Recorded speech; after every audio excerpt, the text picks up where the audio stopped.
You've heard the story of David and Goliath, a little guy who beats the giant. But did you know there's more to it than just luck or a miracle? Let's go back in time. Two armies face each other in the valley of Aela.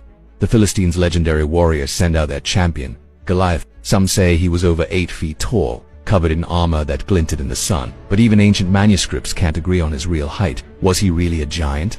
Or was his size more about reputation and fear? Meanwhile, on the other side, there's David. Not a soldier, but a young shepherd. Most people imagine him as small and weak, but history tells us something different. Soldiers shake with fear. But David volunteers not because he's reckless, but because he believes in his skills. He refuses King Saul's heavy armor, not just out of faith, but because he knows that speed and agility are his real advantages. David was a master with the slinger weapon, so powerful and accurate it was feared even by archers. Slingers were the snipers of the ancient world. Goliath steps forward, challenging anyone to face him. Picture the moment. David faces Goliath, just a sling and a few smooth stones in his hand. He studies his opponent, notices how slow and weighed down Goliath is by all that armor. With a single precise shot, David knocks down the giant.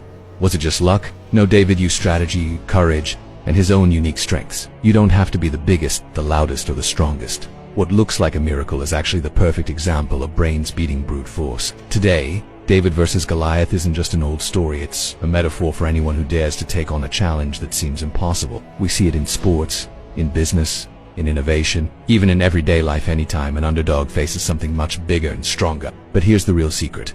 Giants aren't always what they seem. The things that make them powerful can also be their weaknesses. Sometimes, all it takes is a new way of thinking and the courage to use your own special talents. So next time you're up against something that feels impossible, remember David. True power comes from believing in yourself, being clever, and having the courage to act even when no one else thinks you can win. So, what's your giant? Are you ready to face it?